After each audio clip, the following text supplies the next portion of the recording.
इंसान के मन में अभिमान, हिंसा की वृत्ति आ ही जाती है।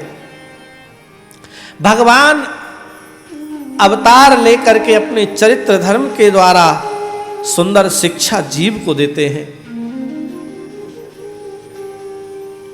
जीव को सुंदर शिक्षा प्रदान करते हैं। इंद्र को अभिमान हो गया था, भगवान ने इंद्र के अभिमान को दूर किया तो इंद्र प्रभु के चरणों में साष्टांग लेट गया और कहने लगे, गिरिराज जी की स्थापना के बाद इंद्र ने स्तुति करी है। स्तुति करके कहा कि प्रभु मुझसे बड़ा भारी अपराध हो गया। इंद्र ने अपनी गलती को स्वीकार किया है, चरणों में गिरकर प्रार्थना करी है कि हे प्रभु, आपके विशुद्ध श्री विग्रह को कोई भी नहीं जान सकता। जो रजोगुण और तमोगुण से युक्त जीवात्मा है वह तो आपको जान ही नहीं सकता।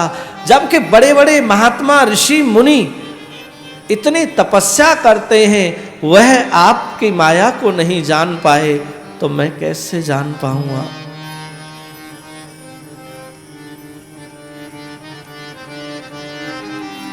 देवराज इंद्र बड़ी स्तुति करते हैं, अरे प्रभु, जगत के पिता, जगत के अधीश्वर, जगत के गुरु तो केवल आप हैं। आप ही सबके स्वामी हैं।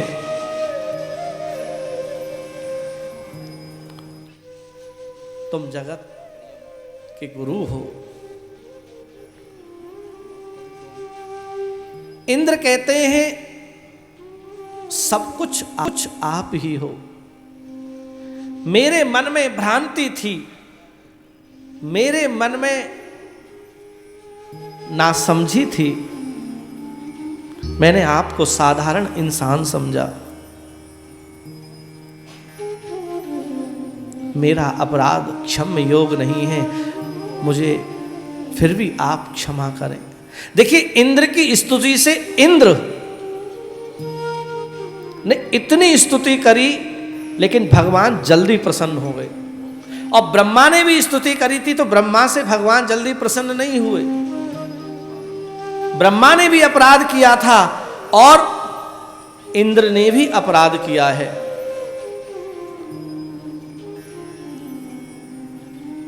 इंद्र से जल्दी भगवान इसलिए प्रसन्न हो गए कि भगवान ने देखा कि इंद्र ने दुस्साहस तो किया है, लेकिन इसने एक काम अच्छा किया है कि मेरे लाडले ब्रजवासी जो मुझसे दूर थे वो मेरे पास आ गए।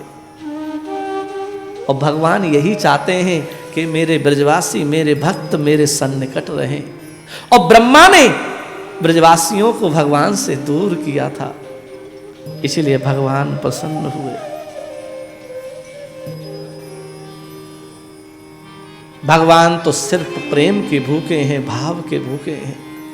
इन ब्रजवासियों के लिए भगवान सब कुछ करने के लिए तैयार रहते हैं।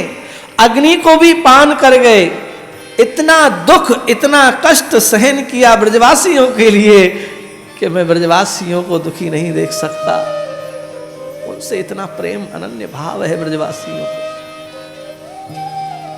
फूल भी मुझे कोई समर्पित कर देता है तो मैं उसे बहुत कुछ मान करके स्वीकार कर लेता हूं, बहुत कुछ मान के। लेकिन भाव नहीं है तो कोई कुछ भी देवे मेरे लिए मिट्टी के समान है। क्षमा करें मुझे। यदि आप मुझे दंड देना चाहते हैं तो मुझे दंड दे दीजिए, कोई मुझे आपत्ति नहीं है। जीवन में अहंकार आना ही नहीं चाहिए। भगवान ने कहा, इंद्र आपके मन में अंधकार अभिमान आ गया था, इसलिए मैंने ये लीला की। अब आपका अभिमान दूर हो गया। इंद्र ने कहा, प्रभु अब मुझे स्वर्ग का राजा नहीं बनना, मुझे तो गिरिराज जी की तलहटी में ही वास चाहिए। भगवान ने कहा, इंद्र तुम गिरिराज जी की तलहटी में वास करने के अधिकारी नहीं हो, अभी बहुत पुण्य आपको करने हैं। आप जाओ अपने स्वर्ग और वहां मेरी इस लीला का स्मरण करना, गिरिराज महाराज का स्मरण करना, तो तुमको ये लगेगा कि मैं गिरिराज जी की तलहटी में वास कर रहा हूं।